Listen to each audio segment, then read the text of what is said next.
Hello friend, welcome to my channel. आज के इस वीडियो में हम लोग पढ़ने वाले हैं चंद्रधर शर्मा गुलेरी जी का जीवन परिचय एंड साथ ही साथ जो उसने कहा था कहानी है उसके बारे में भी आज हम लोग डिस्कस करेंगे।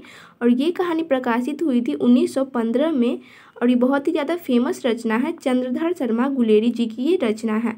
तो फ्रेंड्स, वीडियो आप लोग के लिए बहुत ही ज़्यादा इन्फॉर्मेटिव होने वाली है, तो वीडियो को एंड तक ज़रूर देखिएगा। एंड चैनल पे पहली बार आए हैं तो चैनल को सब्सक्राइब कर लीजिए एंड वीडियो को भी लाइक कर दीजिए एंड दोस्तों के साथ शेयर कर दीजिए। तो चलिए आज का वीडियो शुरू करते हैं। चंद्रधर शर्मा गुलेरी जी का जो जन्म हुआ था वो हुआ था 7 जुलाई 1883 ईस्वी में और इनका निधन हुआ था 12 सितंबर 1922 ईस्वी में। इनका जन्म स्थान था जयपुर राजस्थान। और ये सब आपके ऑब्जेक्टिव के भी प्रश्न में पूछा जाता है, जैसे कि पूछ लेगा कि चंद्रधर शर्मा गुलेरी जी का जन्म स्थान कहाँ था, तो वहाँ पे आपको लिखना होगा जयपुर। ऑप्शन दिया होता है 4, तो वहाँ पे आपको एक टिक करना होगा। तो आपको मालूम होगा तभी तो आप कर पाएंगे ना। ऑब्जेक्टिव की दृष्टि से भी ये हमारे लिए बहुत ही ज़्यादा इम्पोर्टेंट है। उसके बाद देखिए इनका मूल स्थान, तो मूल स्थान इनका था गुलेर नामक ग्राम और जिला था कांगड़ा, जो कि हिमाचल प्रदेश में पड़ता है। उसके बाद इनके पिताजी का नाम था पंडित शिवराम। इनकी शिक्षा की बात करें तो इन्होंने 1903 में इलाहाबाद विश्वविद्यालय से बीए किया है। और शिक्षा में आपको बस इतना ही पता होना चाहिए फ्रेंड्स, क्योंकि यहाँ से प्रश्न नहीं बनते हैं, नहीं ऑब्जेक्टिव नहीं सब्जेक्टिव का, ठीक है। और उसके बाद वृत्ति आप थोड़ा सा देख सकते हैं यहाँ से भी प्रश्न नहीं बनते हैं। इनकी वृत्ति की बात करें तो 1904 में जयपुर दरबार की ओर से खेतरी के नाबालिग राजा जयसिंह के अभिभावक बनकर मेयो कॉलेज अजमेर में गए। जयपुर भवन छात्रावास के अधीक्षक 1916 में संस्कृत विभाग के अध्यक्ष भी ये बने। उसके बाद अंतिम दिनों में मदन मोहन मालवीय के निमंत्रण पर बनारस हिंदू विश्वविद्यालय में प्राच्य विभाग के कार्यवाहक प्राचार्य तथा महेंद्र चंद्र नंदी पीठ के प्रोफेसर भी बने। उसके बाद इनकी संपादन देख लेते हैं, तो इनकी संपादन में है समालोचक काशी नागरी प्रचारणी पत्रिका। तो ये आप याद कर लीजिएगा कि इनकी पत्रिका कौन सी थी, तो काशी नागरी प्रचारणी पत्रिका। उसके बाद इनकी प्रमुख रचनाओं को देखते हैं, तो इनकी प्रमुख रचना में है कहानियाँ में आती है सुखमय जीवन, जो कि 1911 में प्रकाशित हुआ था।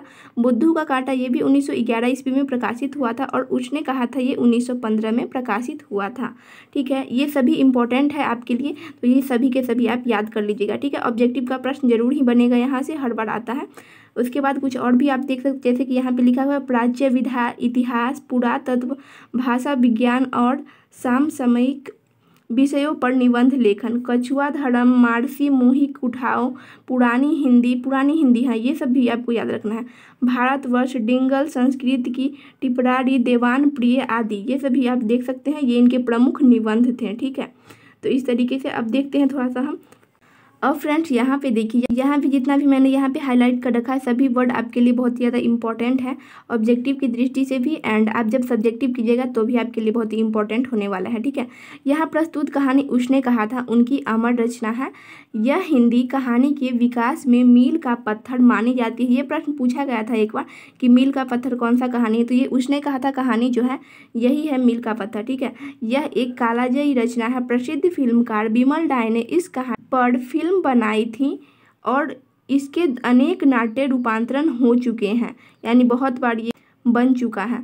शुद्ध प्रेम की आध्यात्मिक अनुभूति और उसकी स्वाभाविकता उत्सर्गमय अभिव्यक्ति इस कहानी का कथ्य है। कहानी अमृतसर के भीड़ भरे बाजार में शुरू होती है, यानी कि ये कहानी कहाँ की है, अमृतसर की है। ये भी ऑब्जेक्टिव का प्रश्न बनता है कि उसने कहा था कहानी किस शहर की कहानी है, तो अमृतसर शहर की कहानी है, जहाँ 12 वर्ष का एक लड़का लहना सिंह, और ये कहानी जो है उसका नायक कौन है, तो लहना सिंह है, ये भी प्रश्न बनता है। 8 वर्ष की एक लड़की को तांगे के नीचे आने से बचाता है ये लहना सिंह, ठीक है।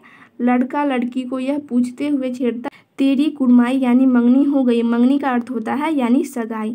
लड़की धत कहकर भाग जाती है। एक दिन वह धत कहकर भागने की बजाय कहती है हाँ कल हो गई।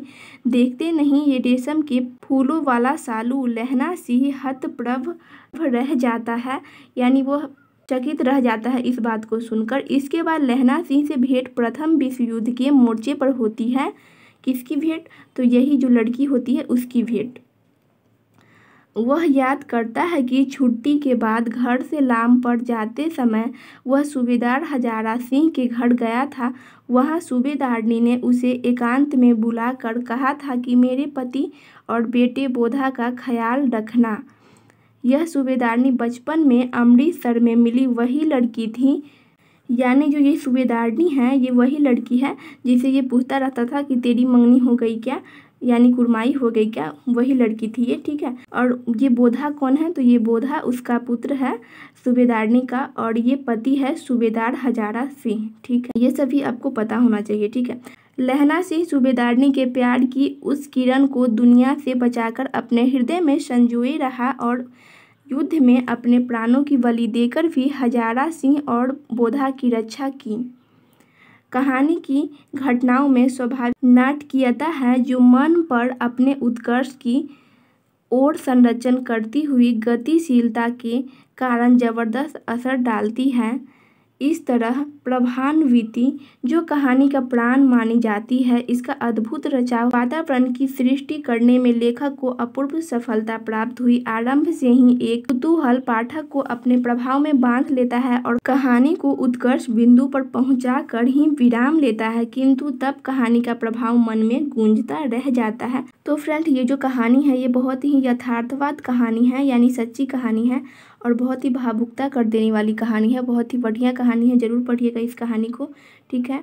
और ये जो कहानी होती है इसमें ना जो लहना सिंह होता है वो उसको मतलब भूल जाता है, लेकिन ये सूबेदारनी देखते ही उसको पहचान लेती है और वो अपने पति यानी कि सूबेदार हजारा सिंह और बोधा सिंह जो होता है यानी कि उसका पुत्र, उसको दोनों को वो अपने रक्षा के लिए लहना सिंह को कहती है। प्रथम विश्व युद्ध का समय होता है तो उस समय ये बात कहती है और वो अपने प्राणों की बलि देकर भी जो लहना सिंह होता है उन दोनों की रक्षा करता है। और लास्ट में जो लहना सिंह होता है वो मतलब मर जाता है वो, क्योंकि उसे गोली लग जाती है, ठीक है। तो इस तरीके से ये कहानी मतलब एंड हो जाती है। और इस कहानी का जो टाइटल होता है वो होता है उसने कहा था, मतलब जो सूबेदारनी होती है उसने कहा था ना रक्षा करने के लिए सूबेदार हजारा सिंह का और बोधा सिंह का, तो वो वही रक्षा करता है। तो मतलब वही बात होती है कि उसने कहा था, ये लहना सिंह कहता है, ठीक है। तो इसलिए इस कहानी का नाम उसने कहा था है। तो ये कहानी यहीं पे एंड हो जाती है। तो इस कहानी को जरूर पढ़िएगा फ्रेंड्स। और इस कहानी से आपके बोर्ड परीक्षा में सब्जेक्टिव और ऑब्जेक्टिव का बहुत ही प्रश्न बनता है और ये सभी पॉइंट आप याद कर लीजिएगा, ठीक है। जैसे कि इनका नाम हो गया, फिर इनका निधन हो गया, ये सभी पॉइंट बहुत ही इंपॉर्टेंट है आपके लिए। तो फ्रेंड्स, नेक्स्ट वीडियो का टॉपिक क्या होना चाहिए ये कमेंट सेक्शन में ज़रूर बताइएगा। एंड ये वीडियो कैसा लगा ये भी आप लोग ज़रूर बताइएगा कमेंट सेक्शन में। और फ्रेंड्स, अगर वीडियो इन्फॉर्मेटिव लगी हो तो वीडियो को लाइक करें, अपने फ्रेंड के साथ शेयर करें एंड चैनल को सब्सक्राइब करें। Thanks for watching this video.